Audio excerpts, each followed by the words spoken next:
have a bonus episode for you.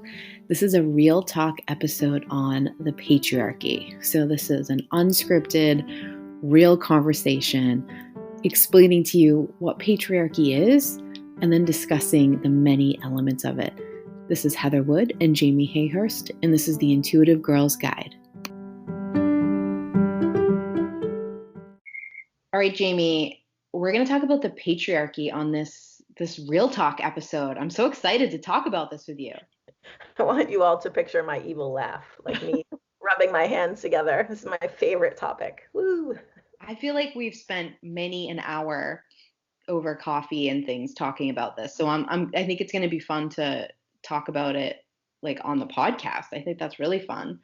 And I wanted to tell everybody why we picked this topic. So originally we were like, write in, send us your questions, and we'll answer your questions in our real talk episode coming up.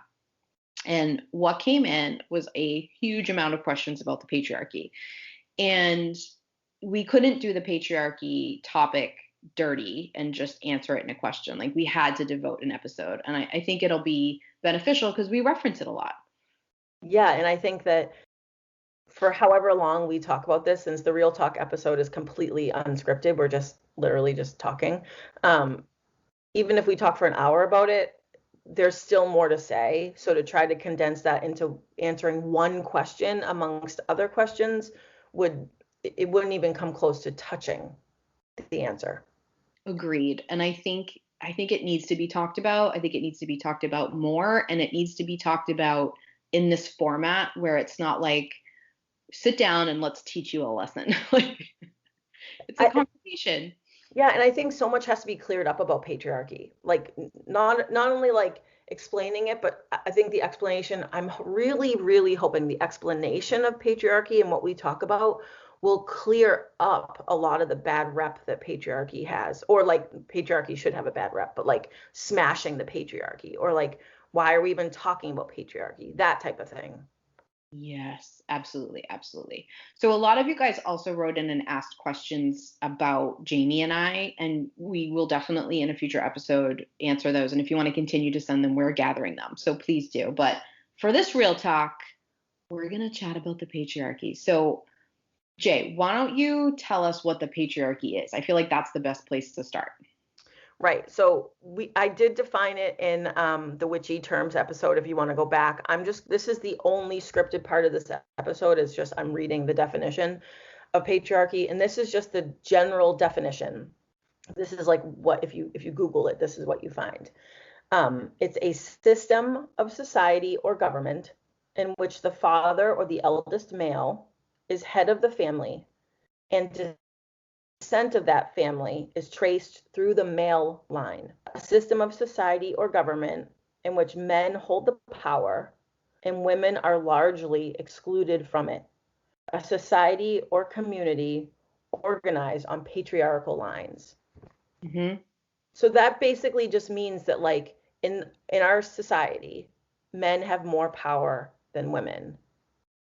That's the broad part of it. But then we'll go through and that can then be broken down though, because really it's like white men have power, white cis men have more power, right? But it's like understanding how this system works is what we need to look at.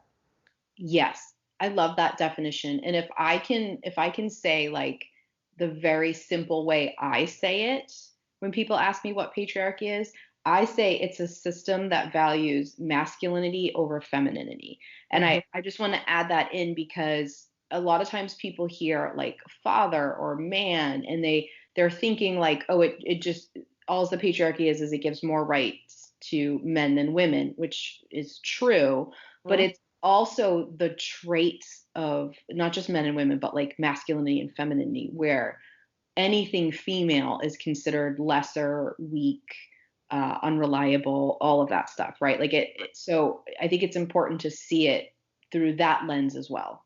Right. And when I was like looking this up, like I was like, let me just Google patriarchy and see what comes up. I was like, oh boy, because yep. there's like actual arguments on whether we live in a patriarchal society or not. And there are people who are actually trying to say that we don't. And I don't understand how anyone could do that. Like, we live in a society and a culture that is patriarchal, and I can't really see how there's denying it. I can see some people saying, well, I mean, let's be honest, I can't really, but there are some people who have the opinion that a patriarchal society is good. I disagree with them, but like, okay, fine, an opinion, but how can you deny that that's what we live in? You can't. I mean, just look at most people's last names. They're the man's family, right? Like you get your last name from your father. Some people Mhm. hyphenate them and change it, but our our society originally were from the descendant of, even like in the 1600s, you didn't say I'm Colin, descendant of Mary. You said I'm son of James or whoever. The power and land and money and anything like that that's beneficial to you gets passed down from man to man, and then women marry into those families. Yes. And in fact, up until, I'm going to say recent, like if we look at the scheme of time, Mm-hmm. women were considered property in like marriage transactions. Right. So Absolutely.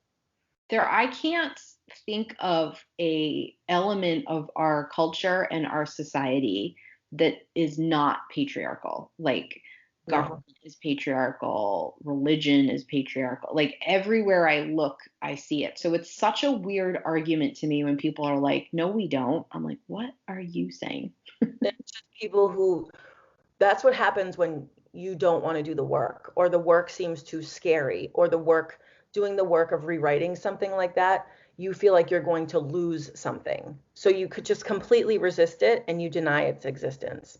Right. Exactly. Because if you're doing well in life and you have money and you have power and you don't feel oppressed, then if someone says we want to change this system, then you're going to feel like maybe that's in jeopardy. Right. You're going to go into that ego mode of like fear of Right. like, I've got to protect my station in life by denying that there's a problem for other people. Right. Yeah. And I think we should note that, like, women or any human who speaks against the patriarchy, stereotype that people who want to like smash the patriarchy are man haters, that we hate men. Yeah. And that's my biggest thing. If anyone's going to learn anything, and I literally want everyone that I know to listen to this episode, like, even if you just know me casually, I want you to listen to this episode because it actually doesn't have anything to do with men versus women. It has to do with humans versus this structure. Yes. I think that's such a fantastic point. So I'm going to delineate from it a little bit because I think it's part of your same point, but I want to circle back. So catch me if I go too far. It's this, I feel the same way when I say that I'm a feminist. Like, people look at me like I'm a man hater. Right. And that irritates me a lot. And we'll get into why that is in a bit. But it's the same thing. Like, I love men. Like, I'm married to a man I love. I'm raising two little boys. You are married to a man you love. You're raising a boy. Like, I don't want lesser for men. I don't. The patriarchy is something that hurts men as well as women. It isn't men versus women. Right. Because the patriarchy forces on men these stereotypes and these expectations that men have to be a certain way. And Mhm. I also really think I feel very compelled to mention that right now we're speaking in very like heteronormative terms, like men and women and femininity and masculinity. And I think that we need to talk about all genders and every gender. Um, but I think it's important to realize that a lot of our society's resistance to people who are cisgendered or gender fluid or transgender, I think the resistance is that forces us to rewrite how we see men and women, and it fucks up the plan for patriarchy.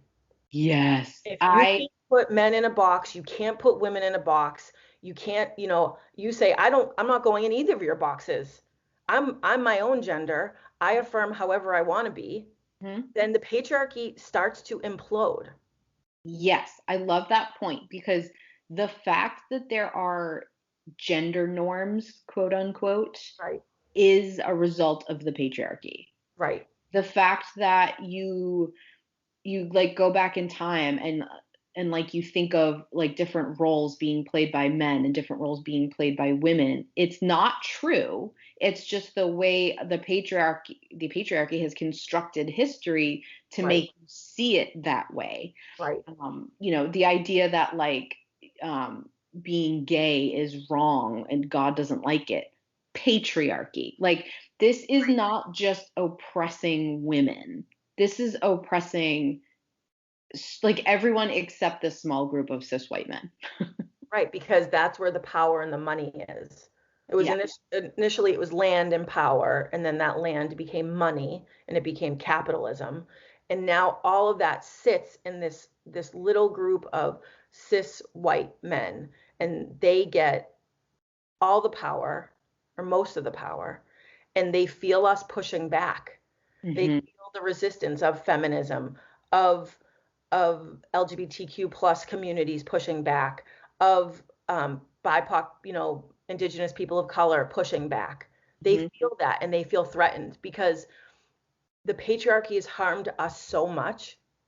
The majority of us. I mean, let's be honest, the patriarchy harms most of us. Hmm. And so the fear is that we're going to push back and that we're going to destroy their lives. Yes. But Can really, we just want equality. exactly. I think this would be a great time right here because I know this confuses people. To differentiate what we mean when we say like a patriarchal system and when we say the patriarchy. Like, I think this would be a great time to like say what that is. So we explained a patriarchal system and we've kind of referenced the patriarchy. Like when you hear us saying like smash the patriarchy or something like that, we're not talking about smash all men. No. We're not talking about smash this one group. We're talking about the patriarchy is this small group. I hear some people call it like the 1%. I'm not sure that's exactly accurate, but like that are controlling and keeping people oppressed. So you could probably explain that a little bit better than me, but what would you say we mean when we say the patriarchy? To me, the patriarchy is like it is sort of this strange abstract ideal. I would say it's like the one percenters, although there are women in like that benefit from that. Um, but you're talking what maybe like in our day would be called like the man, like like that could be seen as lots of different things, but it's like it's whoever is in charge and who is creating like the status quo for us. Hmm. So like the patriarchy, that's is the system, yes, like the laws, the rules, the systems we work in, but it's also the people who are in charge of that.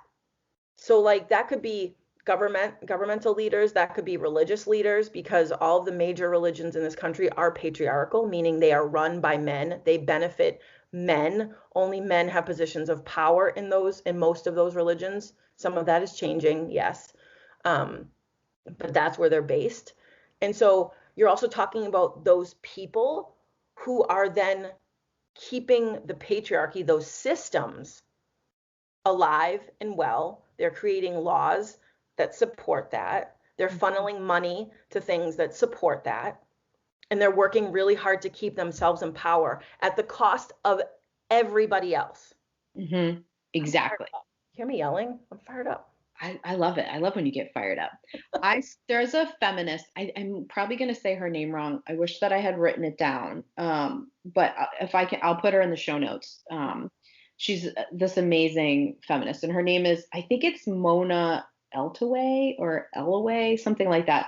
She refers to the patriarchy as like the patriarchy is the head of the octopus. So like Mm, the head of the octopus is this small group of people And I don't want to like super get into talking about politics because I'm sure everyone's sick of it. But let me just use this as a reference. Like it's the people behind the curtain pulling the strings. Like it isn't like it's the people with the wealth who are like donating to campaigns and saying like, okay, you as the person running in this party, I'll give you this money for your campaign, but you have to back this support of gun control or whatever.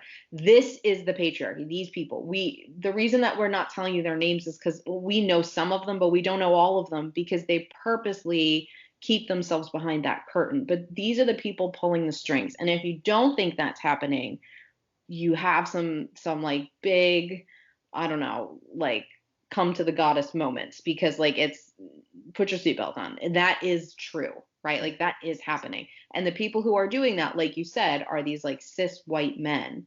And so if they're the head of the octopus, there's all these tentacles coming off that are keeping the patriarchy in power. So like I think of the tentacles as like capitalism and Yes. religion and homophobia and like white supremacy. Like I that's sort of like I think of like some of our leaders are that we see and maybe we think, oh, they're the patriarchy. They're probably being run by the patriarchy. They're like a tentacle. They're like an agent of Yes. the patriarchy, right? Like so it's I feel like it sounds almost like I'm saying a conspiracy, but this is not a conspiracy. This is just truth, right?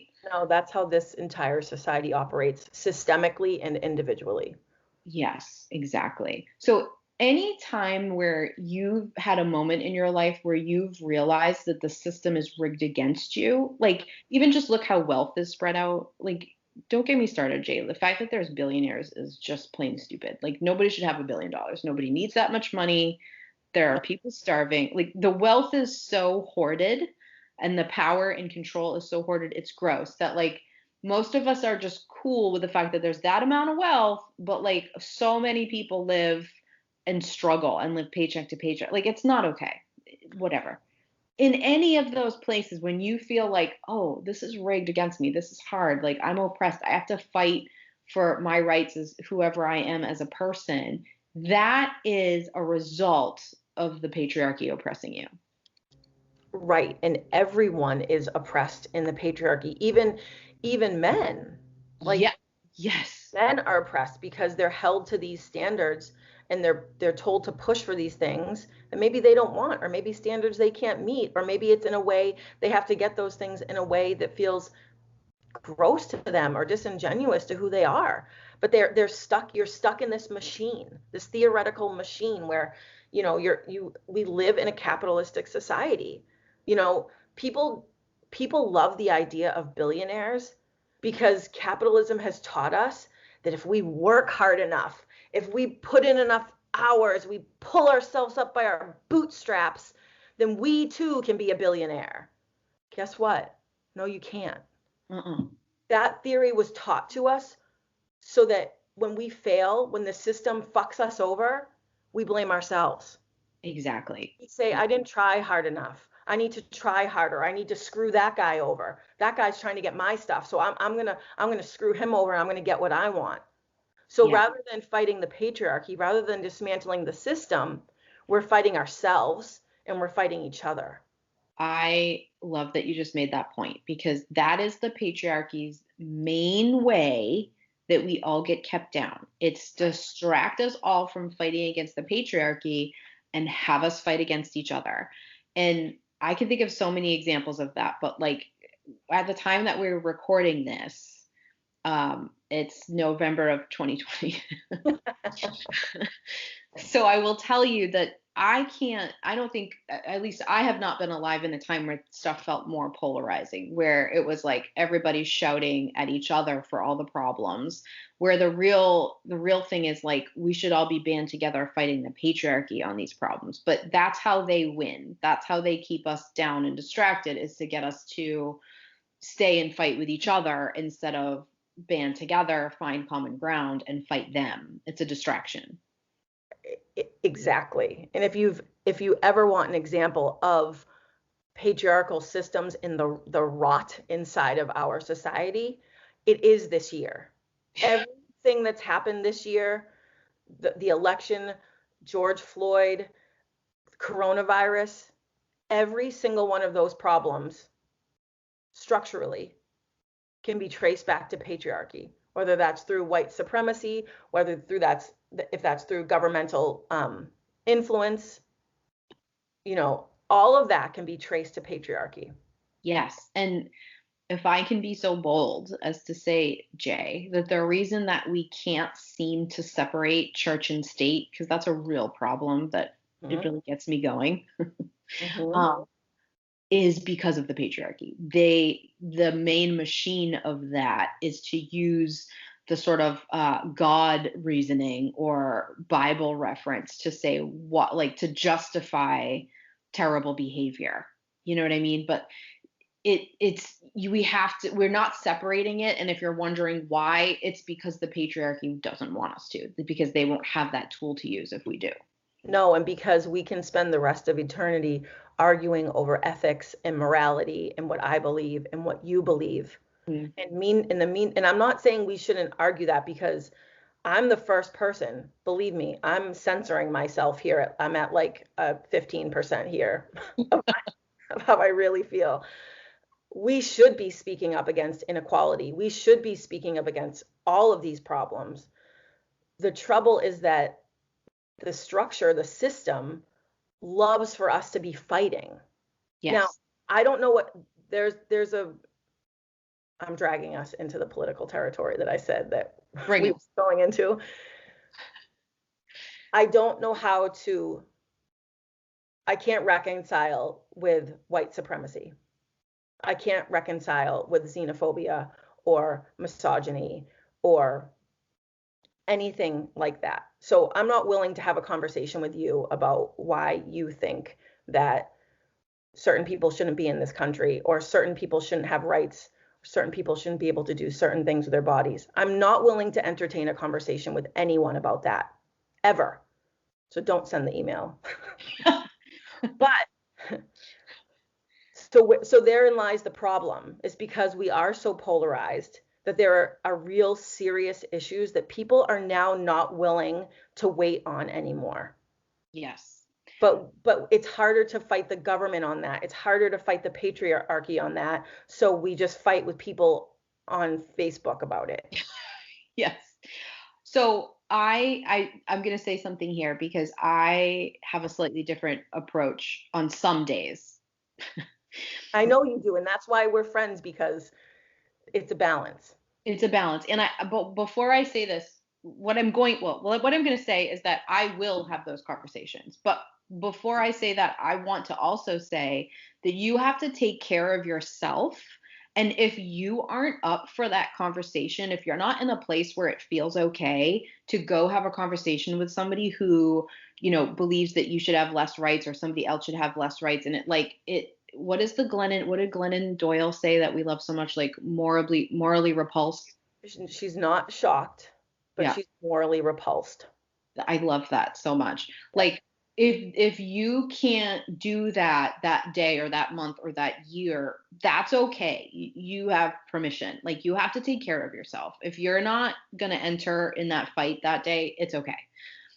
As I have the kind of brain where I love to find the middle. I love to find the common ground. I think it's the need to fight ego behavior and to use intuition. And part of my job is, like, sometimes people will call me in for conflict resolution. And so a lot of times I've had to come in and do stuff like that. I like it because you're smiling, because I know you would be like piecing out the second that happened.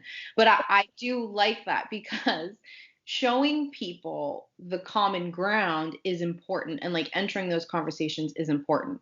But it becomes incredibly difficult when the quote unquote other side of the argument is saying, I want people repressed, or I'm okay with people being repressed because it serves me financially, or it serves me like this. That becomes really difficult to not make personal. Absolutely. Yeah. So Absolutely. my point is that it takes a lot. And now I'm not complaining, and I'm not asking for anyone to feel bad for me, because I am a white woman. So, Mhm. like, yes, I've been repressed due to my gender plenty. Don't get me started. But I have not been repressed because of my race. And Right. so I think that sometimes that makes me want to step up more, and sometimes that makes me want to step aside to let somebody else do the stepping up. So it's you have to sort of tune in and know what's right for you, right? Like you have to sort of know when it feels okay and when it doesn't, and you have to respect that. And don't you think that part of that is, which is what a lot of your work is we all have different purposes and we all have different jobs, right? Like we all specialize in certain things, right? So like you're the mediator, you're the person that can bring people together. I'm the rebel rouser. I'm the one who's like, you know, with a sign and yelling and marching and the protester. I'm the one who's like calling your attention to what's wrong and where the faults are.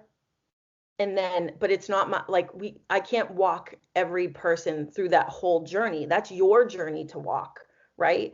But like we all can serve people in our own ways.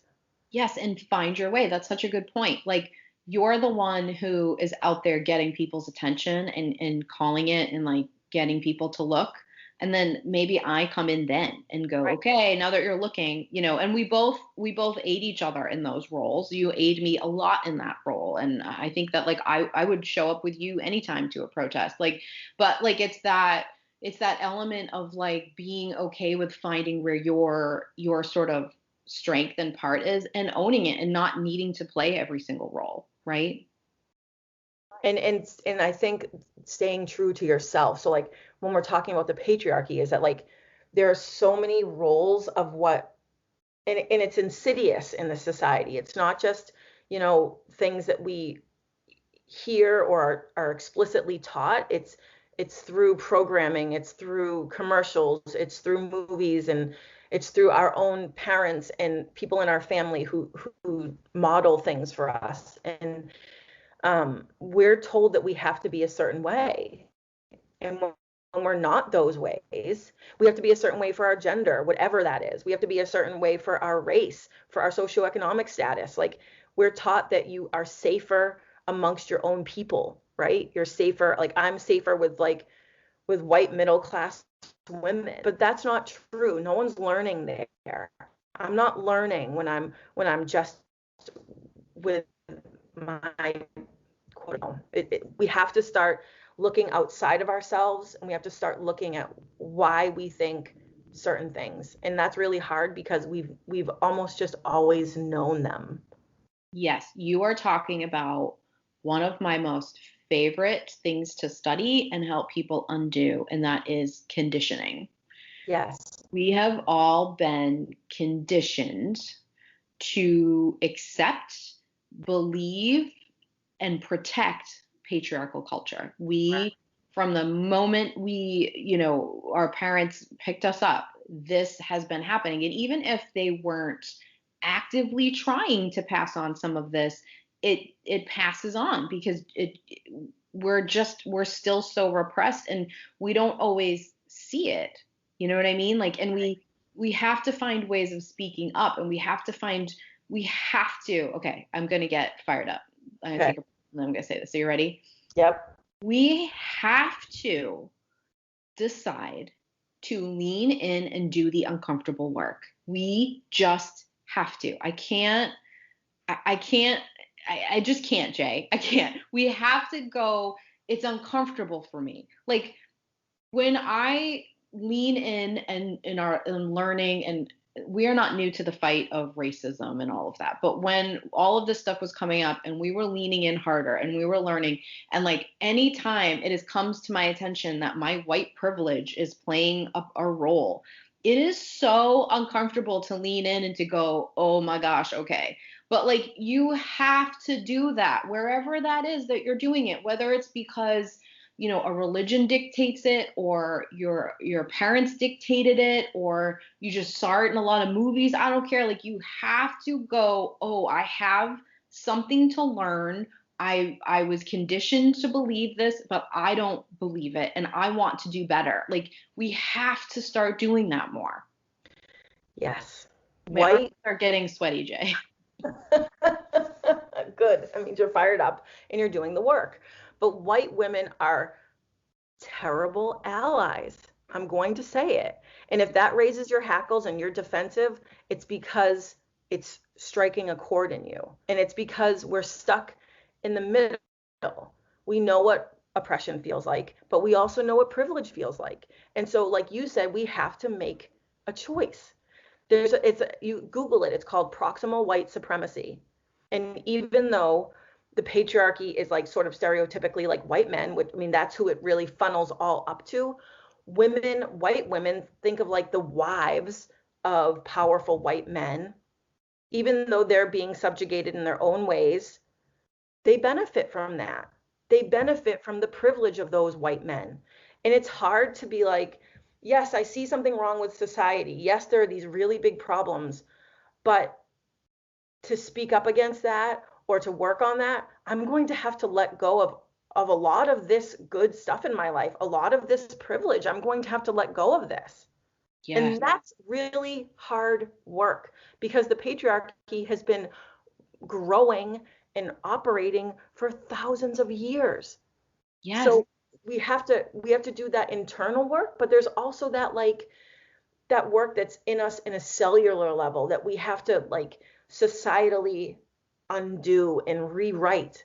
But to rewrite it, you got to dig that shit up. You got to see Yes. where it's in your life. You have to see where it's screwing everything up and where you're the bad guy, where you're making mistakes, where you need to work harder. Yeah, look at where you're being harmed and being, you know, treated poorly, but also look at where you're treating people poorly and where you need to do the work.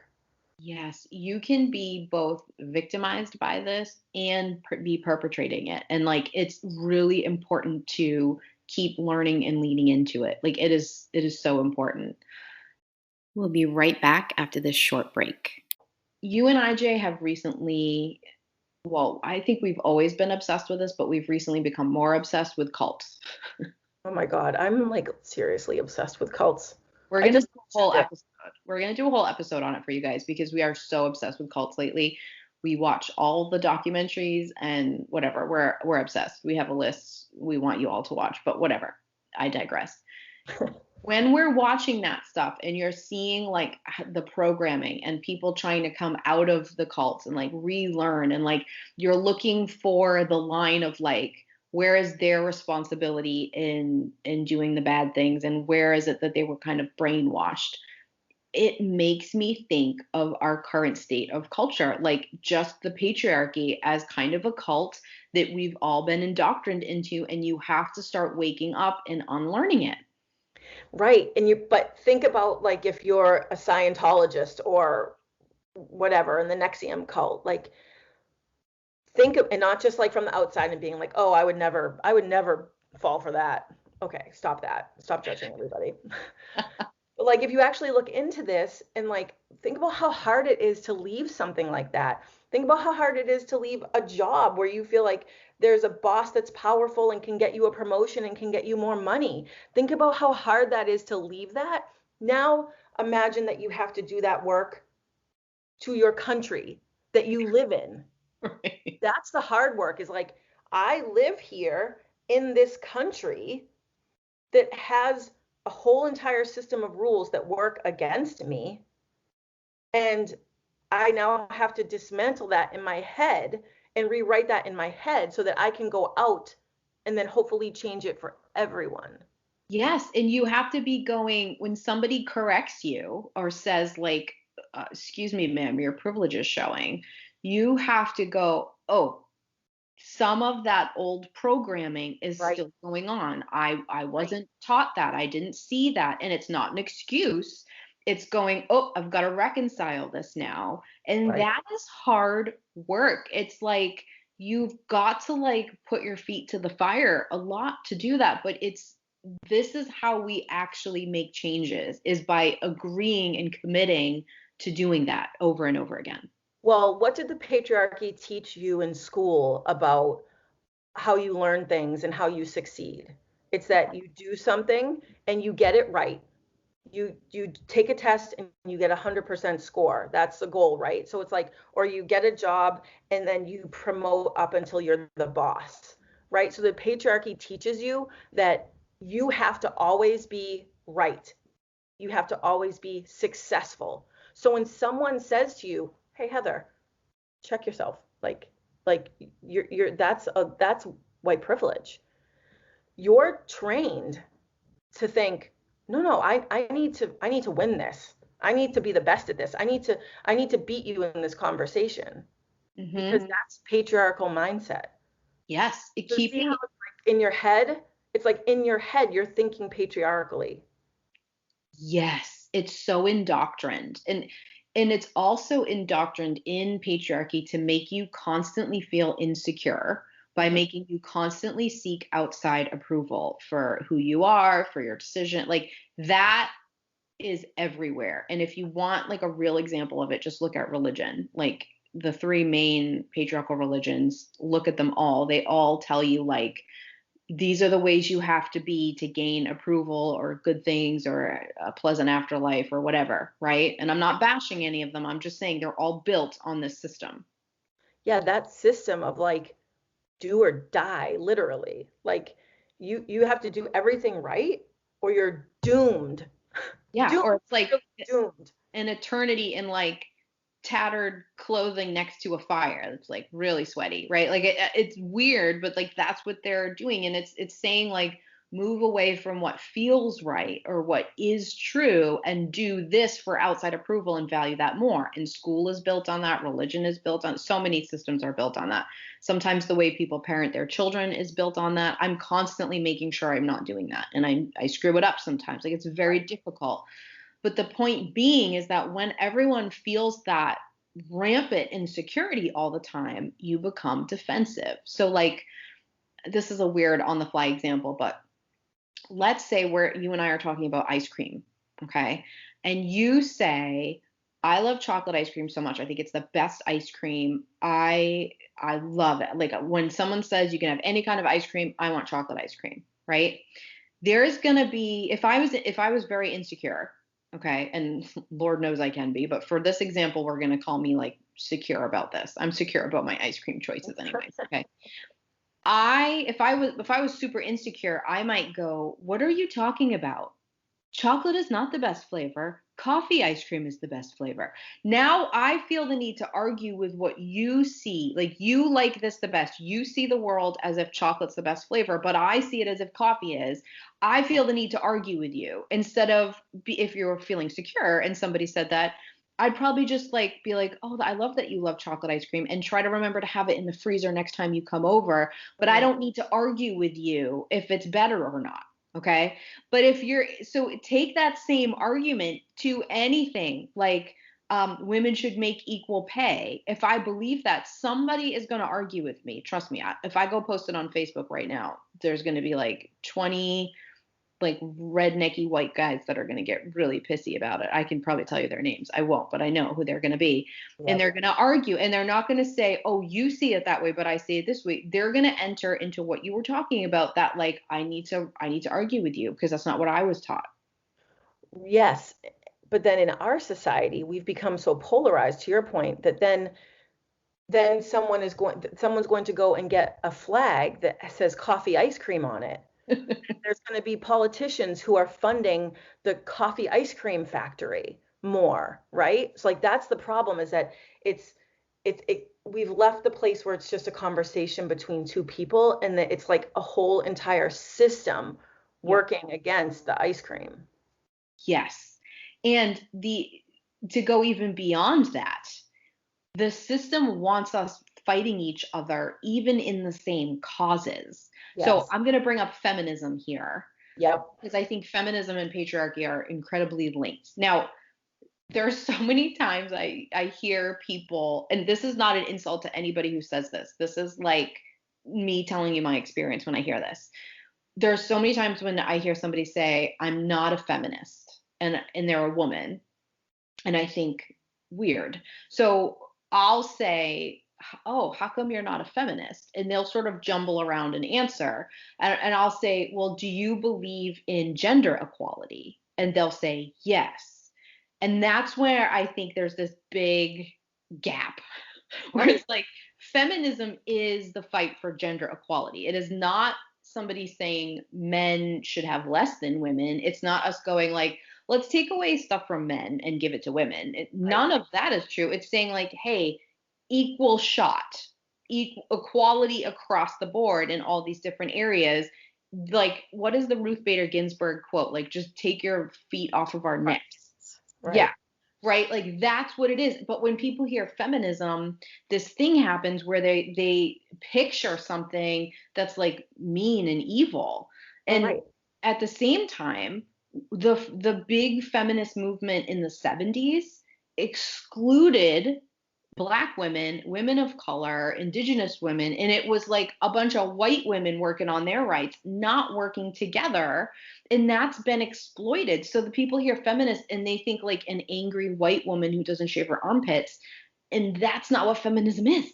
No, not at all. And that's like one of the tropes of feminism, that the stereotypes that has been used against us, and saying that, like, if I say I'm a feminism, you think I'm angry, you think I'm gonna, well, I am a little angry, but you think I'm gonna yell at you, you think I don't wear a bra and I don't shave my armpits, like you said. That's the patriarchy creating this stereotype of women, so that other women, they don't want to be that, because they're taught by the patriarchy that they're supposed to look a certain way.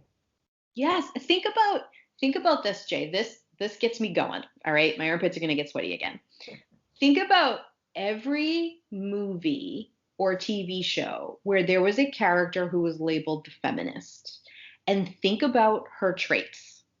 She is a know-it-all. She is uh not like quote unquote feminine in like the standard way. She's like snobby. She's a man hater. She's correcting everybody. She's ridiculous. Like Right. she'll go on a tangent about how we have to rename something after ovaries instead of sperm. That makes no sense. Like that's what we see. I don't know why I grabbed that reference, but I did. That's why what we see as a feminist, and Right. it's not a fair portrayal, and it again it's a patriarchal thing of like, let's make a feminist look like a ridiculous character, or like a super angry know-it-all woman who like hates men, so that people don't want to fight for gender equality or don't want to identify with that term or this thing that would really dismantle the patriarchy if we actually work together. Right. And I think that stereotype may have some validity in the, like, when we were speaking about how, we all have different jobs and different roles. Like, there were women who had to come in loudly and aggressively and start kicking these doors down. Like, that's me. That's my job. I mean, I'm not literally doing that, but I'm calling attention to the bullshit and to, like, the inconsistencies. There are women that have to do that, but that's not how every feminist looks. And to your point, the white women who did that in the 60s and the 70s, they were supposed to have then grabbed the hand of Black women and brown women and indigenous women and pulled them up with us, and we should have all gone through that door together. But we didn't, because we just wanted to get through, and we still, but we could be more powerful if we fought together. But Yes. it's time to open our eyes to that. It's not just the angry woman that had to kick the door in. There's a million women behind her who look like all women, who have all different, predispositions and aesthetics, and we all look different and sound different, but we all just want to be equal. Yes, and to that same point, two of my most favorite feminists. Now, this is probably going to be a bit privileged because they're both white women, but ride with me on this for a second. I'm recognizing that for you. Right. Are Jane Fonda Right. and Ruth Bader Ginsburg. You could Mm-hmm. not pick Yeah. different sort of feminist archetypes than those two women. So Right. it really starts to break down that idea that it's just like one thing. Absolutely. There Mhm. are many feminists. I mean, white, black, brown, and I'll make a list for you. We'll put it in the show notes Perfect. of black women that I follow and that we should all be listening to, who voices we should be amplifying. that Yep. can help us beat not only white supremacy, but the bigger umbrella of that is patriarchy. That's the thing. Patriarchy is the umbrella that holds underneath it capitalism, white supremacy, xenophobia. All this stuff lives underneath patriarchy. Yeah, It's the tentacles you were talking about. exactly. And we've got to shift into, or let's say out of the patriarchal mindset of like, it's me against the world, or it's me for survival.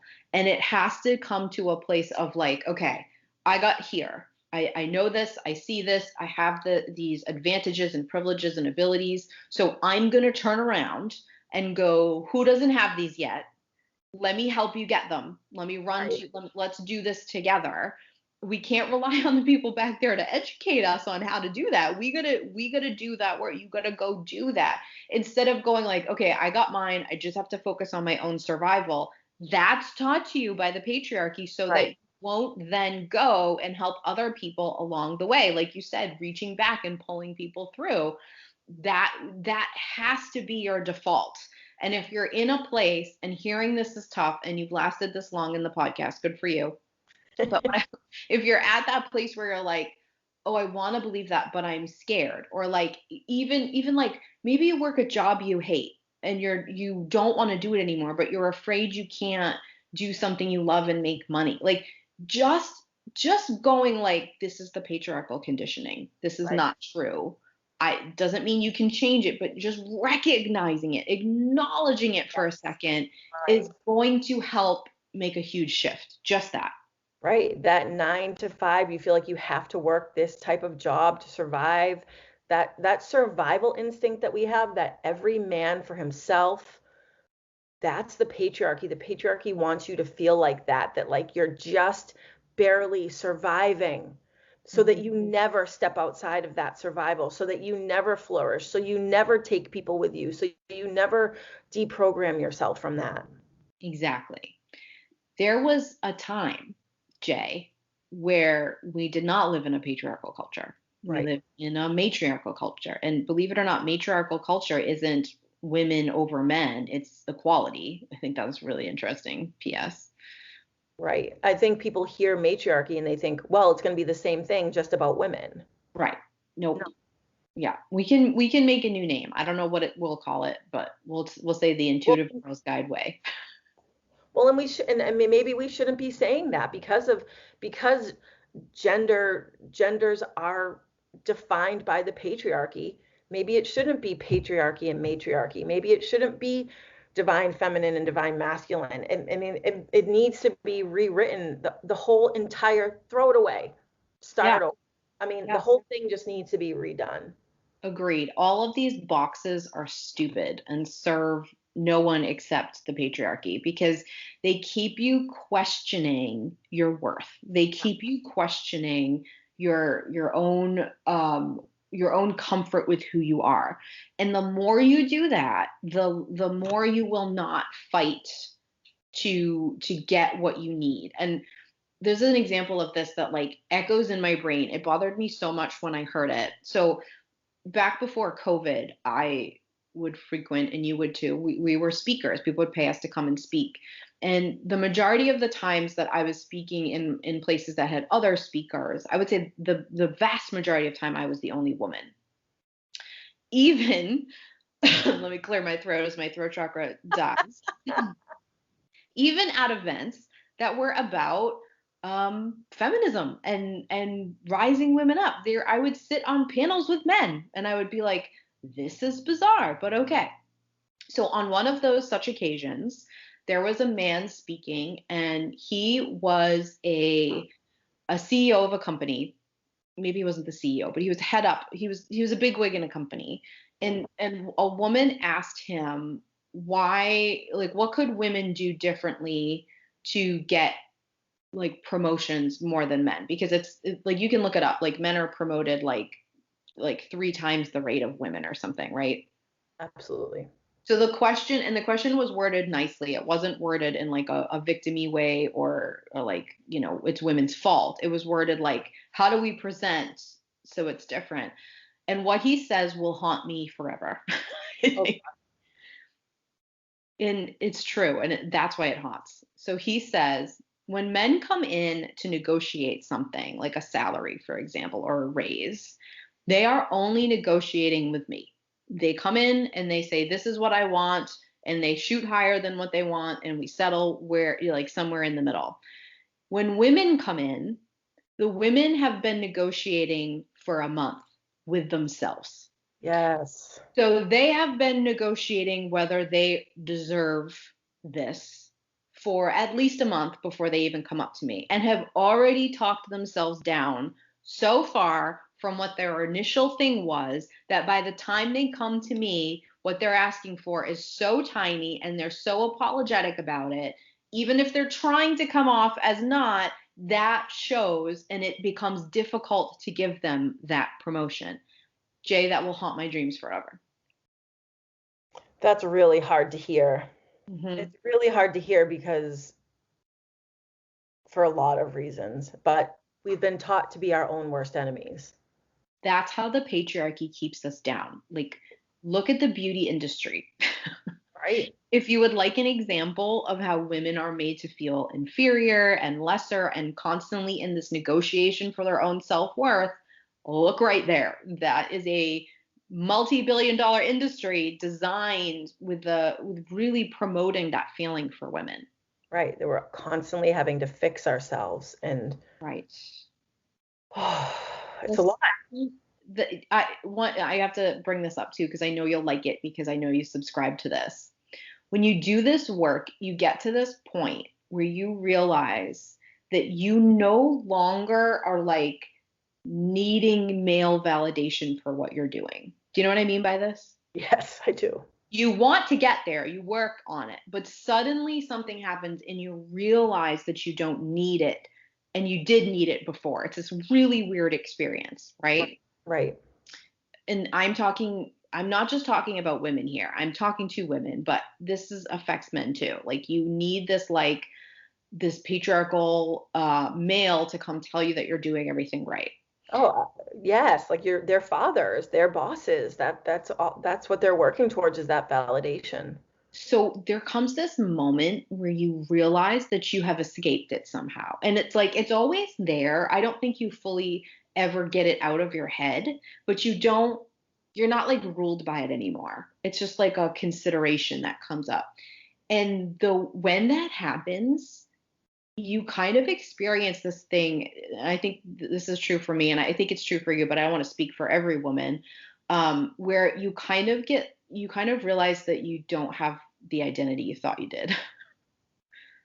Right, or you've reconstructed it to be what you want. Yes, to the point where people will sometimes get confused, and this has always been the case for me, where people try to put me in a category and I don't fit. But like, I notice women especially trying to be like, "Oh, are you a girly girl or are you like a tomboy?" And they can't pick because I kind of look like a girly girl, but I will kick any man's ass at any sport should he challenge me. Like, do you know what I mean? Like, so it's this weird thing where like I sort of I don't know how to like define myself anymore if I'm not using that. And it's as freeing as it is confusing. Right, because we've been taught that that's how we define ourselves, that's how we define other people, that's how we figure out how we're interacting with other people. And if you can't put them in a box, then you feel out of control. Yeah. So being outside of that patriarchal box, it sounds awesome, and it is, but it's also like confusing and scary and weird. And when somebody says like describe yourself and you try really hard not to use any like patriarchal standards, it's hard. Absolutely. I've lived with that my whole life because I think I present as more quote unquote masculine, like physically, aesthetically. Um, but if you know me, that's not how you would describe my personality. So it feels like there's like this constant perpetual resistance. The resistance is really towards the patriarchy and that conditioning, but you internalize it as like feeling resistant about yourself and who you are. And so then you don't know how to reconcile that. So it's this constant confusion. Yes. I feel that all the time when somebody will be like, "Oh, like you look so like girly in your dress today." And I'll think like, "Why just cuz I wasn't yesterday, just cuz I wore like, cut off or like ripped jeans and a band t-shirt yesterday and wore a dress today, like I don't have to consistently be one of those things. I can be whatever one I feel like that morning, and that doesn't make me more or less of a woman. But like when you get there, that's like a weird place to sit. Absolutely. It definitely is. And that's why people are so resistant to all of the freedom that's coming with changing gender roles and changing like binary and non-binary lines, because it's making people question what they think of themselves and what they think of other people. And that work is too hard for some people. And so they just shut it down and say it's wrong, or whatever horrible thing they say. But that's really a reflection of their own inability to redefine for themselves what humanity is. Yeah, you taking away the metric in which we measure that. That Yes. that hurts people's brains. Yes. Yes. Yes, Heather. I Crush like it. when I say stuff and it causes you to like air punch. Like that's when I know I've said something good. You are taking that's what humans love. Humans, Amen. just like on a baseline without patriarchy, we love to be able to like define, categorize, compartmentalize, like put people in boxes and give them definitions. And and when you take that away, you take, and something like gender, it's like A or B, or that's what we were always told. When you take that metric out, it shatters some people because they don't know what to do without those boxes to control. Yes. It's weird and freaky and hard, but it's so mother effing worth it. It really, as two people who continue that work. I don't think you get to a point where you get like a check like congratulations, you've done that work. I think it's a constant thing. I'll make you a badge if you want one. But as two people who do that and constantly show up for it, it is hard, and maybe it sounds like overwhelming to hear, and it's a lot, but it is also amazing because it gives you back this real ability to live intuitively, which just really means based on how you feel and like your own authenticity and like giving to the world and seeing us as connected as opposed to how we're different. Like it changes that, and it's a real beautiful thing. Right, because the patriarchy thrives on fear. So it's the patriarchy is ego based. So when you start tapping into your own intuition, you can start seeing behind the curtain of patriarchy, because you're not driving from a place of fear, you're driving from a place of love or instinct, or however you want to define intuition. So you can see more clearly, and then the work becomes easier to do. Yes. If you're going to start anywhere, you got to start with yourself. But here's the place I want you to start undoing things is the idea that other people having more means you have less. Right. Other people having more rights does not take away your rights. Other people becoming wealthier does not make you less wealthy. Like this idea is the patriarchy's favorite. And it is the reason why we're not fighting hard enough for each other. It's the reason why our freaking white privilege is still showing. It's the reason that like you go in school you don't learn about all these women who have these amazing accomplishments or all these black men who have invented things that are a main part of our society. Like it's all left out because we subscribe to the idea that we have to protect this stuff, and it's in jeopardy if more people are in the equation, and that is simply not true. Correct. I Start. think I think we have, like I said in the beginning, that this we could talk about this for hours, right? Like it, it could go on forever, but I actually think we've fully illustrated how far-reaching and systemic patriarchy is. So I'm hoping that people have a better idea about it. Um, like you said, you will never fully get it, but like I want people to be able to know what patriarchy really is, and just being able to start to identify it in their lives. I I mean, we covered feminism, we covered gender issues, gender equality, we covered um, white supremacy, we've covered like work, life stuff. I mean, it's systemic, it's insidious, it's everywhere. So I think even if it feels like we went on and sort of went on rants and tirades, which we're all deserving of a good rant, I say. Um, I think we've shown that it's everywhere and that it's something that we can't fix with the snap of a finger, but it's something that we can just start observing, and that will lead us down the path of addressing it everywhere. Exactly. If 2020, if you can take anything good from it, you can say like the cracks in the armor of the patriarchy started showing. Yep. Yep. It's not, I don't like that there's all these issues, but all these issues that we're going through, and I think I'm particularly thinking of like racism, we're all there. They Right. were all there before, right? Right. So they have surfaced and they're showing now, and they're in, you know, they're the thing that people are talking about all the time. And it's difficult and it's hard, but like there's a good element to the fact that we can see these cracks now. Right. And it's time to do the work, even if it's only for yourself, even Yeah. if it starts as only being for yourself or your family, it's time to do the work. And don't be afraid to get it wrong. Mm-hmm. Say, oh, you're right, I got that wrong. You know, if you are so blessed as to have an amazing like black woman correct you when you show your privilege, Yeah. you that's exactly how you should feel as blessed because Yes. like, Thank you. I never saw it like that. Now I know. Thank you. yes, exactly. If and it doesn't have to just be about racism, about anything. Like Right. there are times when I have pointed out to somebody that their belief has to do with a religion that I don't subscribe to, and you're not noticing that that's your religion, right? Like, and Right. I have corrected people in that way, and they've gone like, oh, yeah, you're right. I'm Right. sorry. I didn't notice that. Like, we Right. have to be okay with that. You can't always have to be like right or have the last word. Like, you have to be able to learn. And part of this process of undoing the patriarchy is like swallowing your pride a little bit and being like, I was in this cult for a while and I'm ready to come out, and I still some of this brainwashing is there.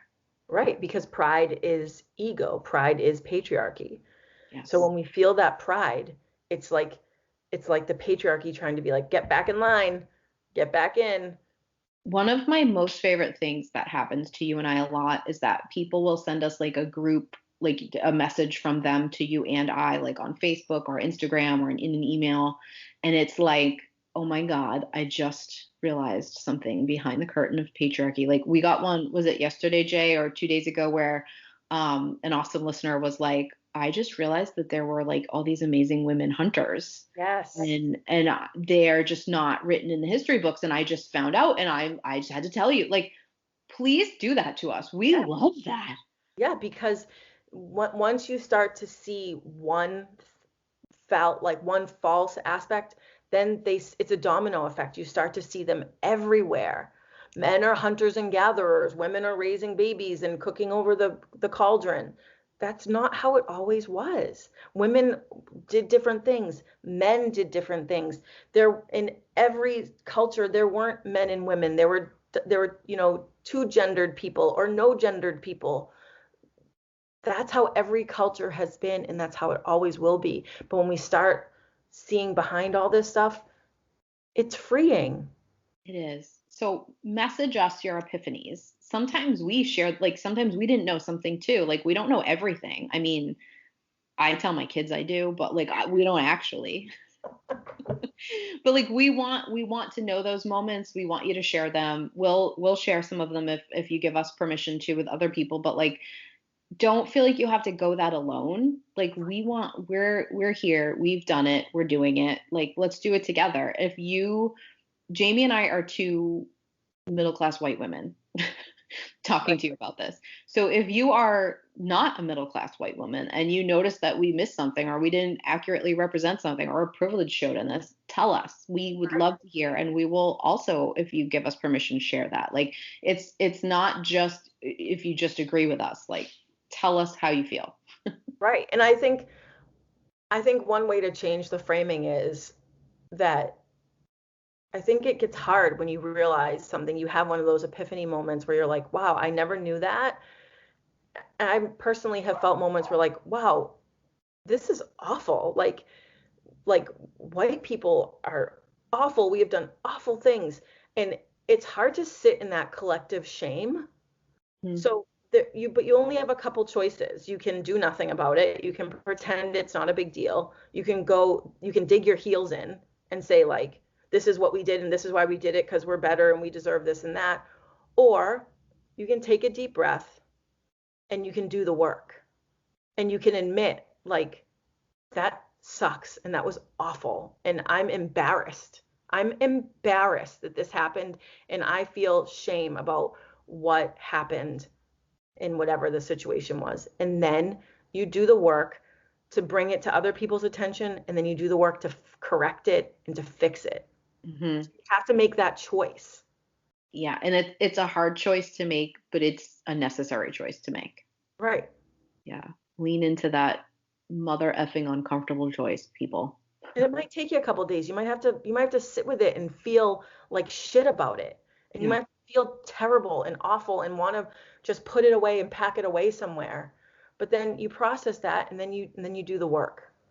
I have days, I usually call you when I'm having them, where I'm like, I can't do it today. I'm so overwhelmed with how terrible humans are, and Yep. I quit. And then the next day I wake up and I'm like, okay, I can do it again. Like it's a roller coaster and you have to take care of yourself in it, but you it's worth leaning in, and you'll have the days where you can't, and like you can't even can like you sort of feel like lost in your own culture, and other moments where you're like, oh, I can see it, I can find some light here. Like that's all part of the process. Right, exactly. And it is a process. So give yourself some grace, Hmm. but don't give up.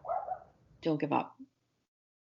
I Okay. think if women can connect with each other and say like, let's do this fight together, and not just for women, for the men too, but like if we can start to heal this enormous wound between like white women and people who are not white women, I think Hmm. that we can really have a chance of toppling this goddamn patriarchy. Right. And we can save our sons and we can save our husbands and we can save our family and we can save ourselves.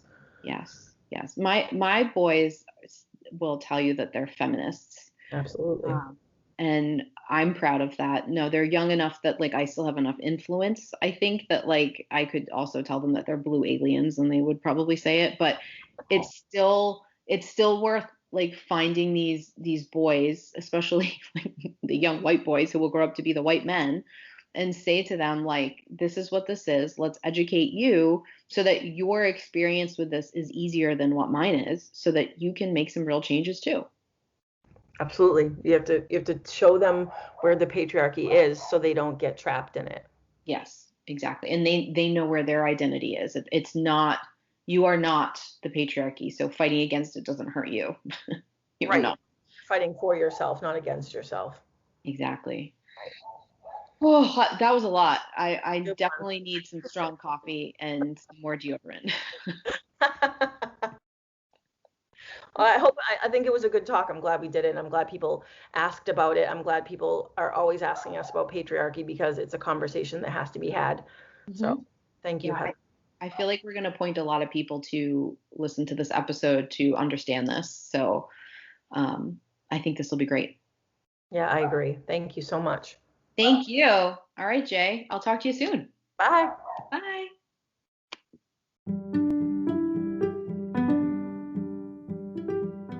Hey, thanks for listening to our episode.